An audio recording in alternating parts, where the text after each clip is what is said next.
कि आज जो हम अच्छे अच्छे घरों में रह रहे हैं, अच्छे कपड़े पहन रहे हैं, अच्छा भोजन कर रहे हैं, अच्छा पानी पी रहे हैं, तो ये बाबा साहब की देन है।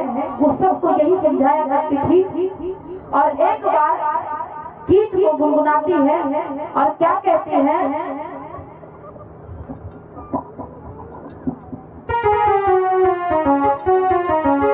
क्या बोली है, क्योंकि वो मेरा लगता है और क्या मानती है कि हमारे जो घर पे माँ जी हैं, हमारे माता पिता हमारे लिए वही सबसे बड़े भगवान है। हमारे माता पिता सबसे बड़े भगवान हैं। और जब शादी हो जाती किसी बहन की, तो जो सास ससुर होते हैं वो सबसे बड़े माता पिता होते हैं, क्योंकि देवी देवता वही होता है जो कुछ देता है, और जिन्होंने कुछ दिया ही नहीं चुका है कि देवी और देवता। तो वो यही मानती है कि हमारी माँ जो है वो हमारी देवी है, हमारे पिताजी वो हमारे देवता है, हमारे ससुर जी वो हमारे देवता है, हमारी जो सासू माँ वो हमारी देवी है। अब कैसे देवी है वो बता रही है, सुनिए आप।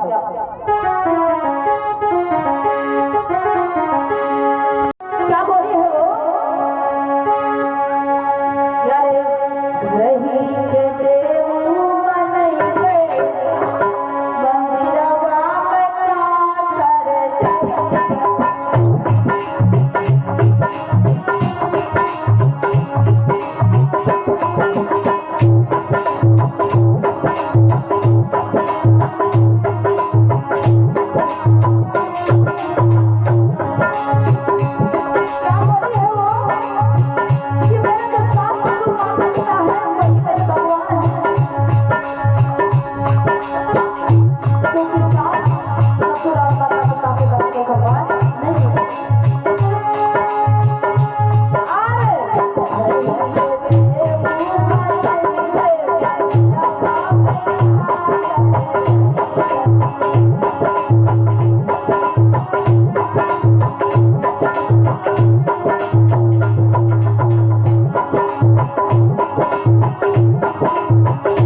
कोई भी देवी देवता आपके हाथ में पूछने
अपने माता और पिता की दया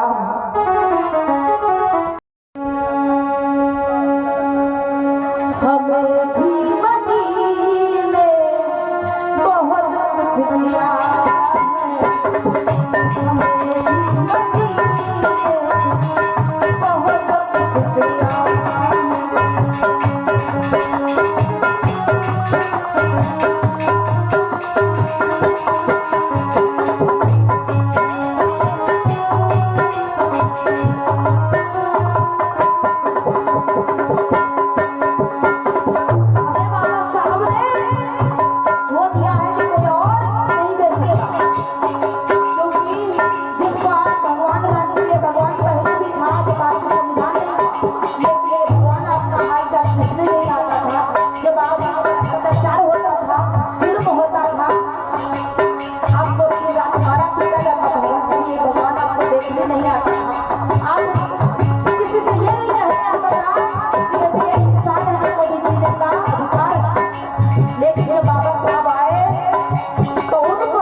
दे रहे हैं, दोस्त हमें सहयोग कर रहे हैं। बहुत बहुत साधुवाद, बहुत बहुत धन्यवाद।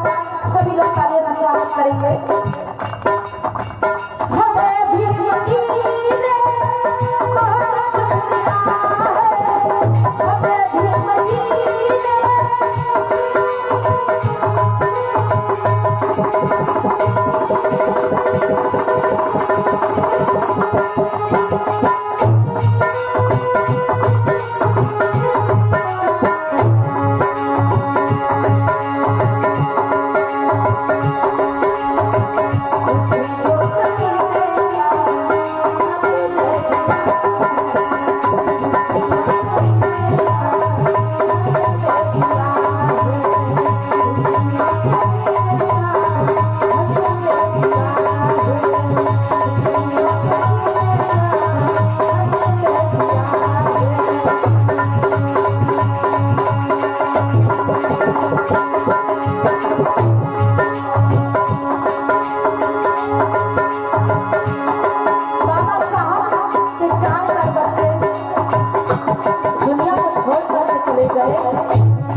बाबा साहेब की, पेरियार नरेश सिंह यादव जी की, संत गुरु रविदास जी की, बोलिए अपने अपने माता पिता की, भगवान बुद्ध की। आइए आगे की पावन गाथा को हमारे पूज्य गुरु जी के मुखारबिंद से सुनेंगे आप लोग। जय सम्राट अशोक महान, जय ज्ञान, जय विज्ञान, जय मूल निवासी, जय संविधान। सबसे पहले करुणा के सागर, दया के भंडार, विश्व गुरु शास्त्रा भगवान बुद्ध के चरणों में नमन करते हुए तत्पश्चात इसको किसी भी खा सकता है।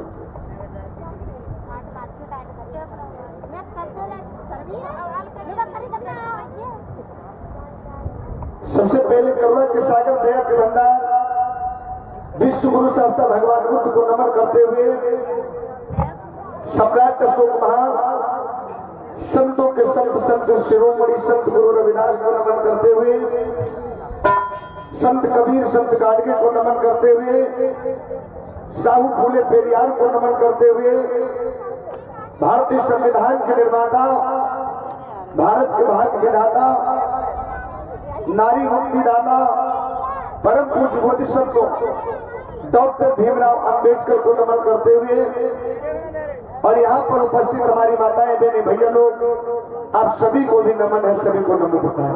जय। आइए बढ़ते हैं धर्म चर्चा की तरफ। उसके पहले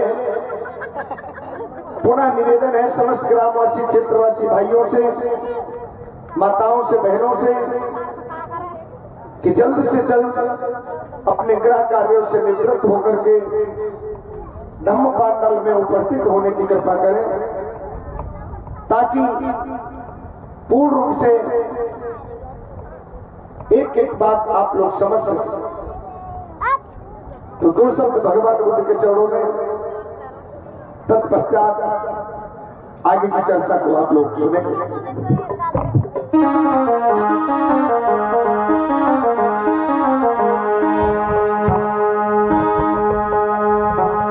कि मिलता है सच्चा सुख केवल, और ये बूट आपके चरणों में।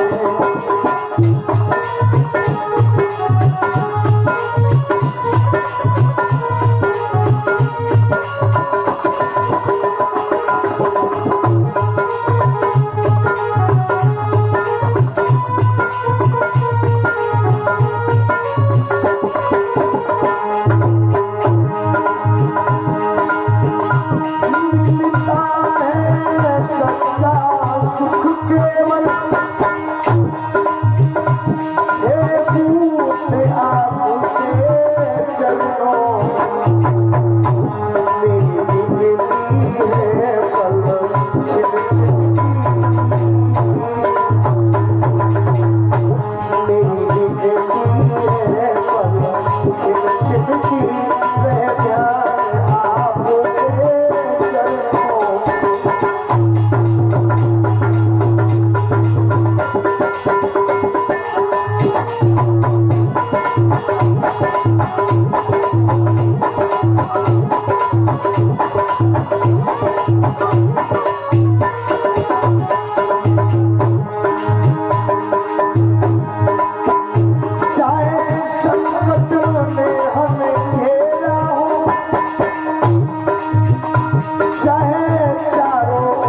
की, बाबा साहब की, संत गुरु रविदास की। आई श्रोता बंधु माताओं बहनों, सुनते हैं आज की चर्चा और आज पावन प्रसंग आप लोग देखेंगे। बाबा साहब डॉक्टर भीमराव अंबेडकर का जन्म कब और कहां हुआ था, उस समय इस भारत की स्थिति क्या थी, इस भारत में रहने वाले बहुजन समाज के लोग किस प्रकार से अपने जीवन को यापन किया करते थे, कैसा समय था और कैसी मुसीबतें थी हमारे समाज में। उसके पहले आप लोग सुनेंगे कि जो संसार है और संसार में बहुत सारे देश हैं, लेकिन भारत देश एक ऐसा देश है जिस देश में सबसे ज्यादा पाखंडवाद है, भूत है, प्रेत है। ये केवल भारत में है, दूसरे देश में भूत प्रेत भी नहीं होता। इस देश में 33 करोड़ देवी देवता है, दूसरे देश में 33 करोड़ देवी देवता भी नहीं है। इस देश में जब कोई आदमी मर जाता तो उसकी आत्मा भटकती है और उसकी आत्मा को शांति दिलाने के लिए यहाँ पर कर्मकांड करवाए जाते हैं, लेकिन दूसरे देश की आत्माएं भटकती नहीं है। इस देश में स्वर्ग और नरक का लालच है, लेकिन दूसरे देश में स्वर्ग नरक का कोई लालच नहीं है। इस देश में झाड़ फूक, डॉक्टरों से ज्यादा यहाँ पर झाड़ फूक ओझा भगत की।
जनता को ढोंगों में फंसाया जाता है और बेजान अंधविश्वासों को यह धर्म बताया जाता है।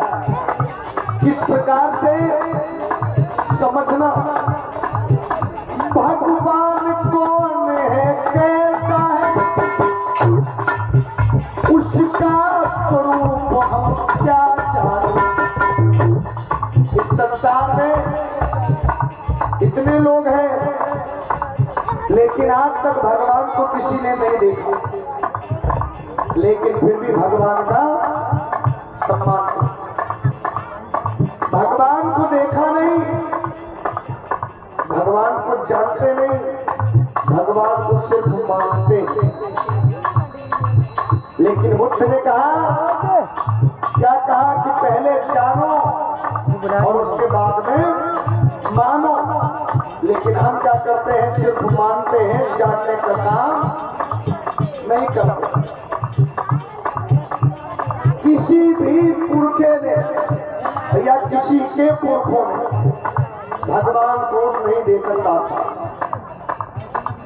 लेकिन अगर किसी ने बता दिया वहां पर ये भगवान पैदा हो गए, वहां पर वो भगवान पैदा हो गए, हम उस भगवान को मानने लगे। तो कहा जाता है, विद्वानों ने कहा, भगवान कौन है, कैसा है, उसका स्वरूप हम क्या जाने। स्वार्थ से भरे मनुष्यों को भगवान बताया जाता है।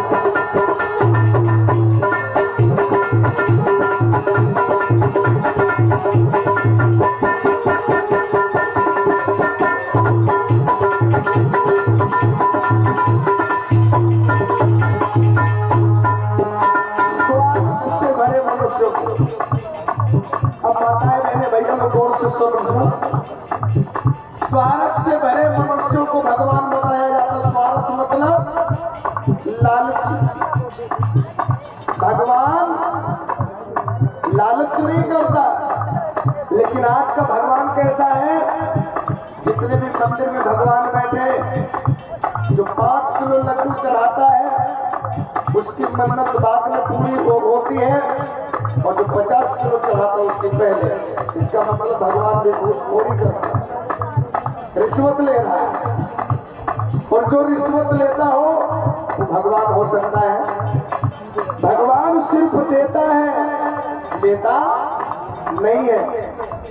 मैंने उस दिन बताया था कि जो देता है वही देवता है, और जो लेता है वो लेवता है, देवता नहीं। लेने वाला लेवता और देने वाला।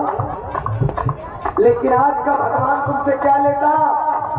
लड्डू भी लेता, बर्फी भी लेता, केला भी लेता, सेब भी लेता, और कभी कभी बकरा भी मांगता है, कभी कभी मुर्गा भी मांगता है, और कभी कभी अंग्रेजी इंग्लिश की शराब की बोतल भी मांगता है। आपके क्षेत्र में ऐसे भगवान होंगे जिन भगवानों के ऊपर मुर्गा और बकरा और तथा शराब भी दारू चढ़ती भगवान को। अब बताओ कि भगवान शराब पीता हो तो उसको मानने वाले भक्त कैसे होंगे?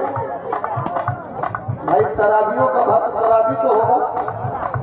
जिस फैक्ट्री में जो माल होगा वही तो मिलेगा। तो पूजा करते हो शराबियों की, तो तुम्हारे घर में बच्चे कैसे पैदा होंगे? मतलब दूध की दुकान पर जाओगे तभी तो दूध मिलेगा, दारू की दुकान पर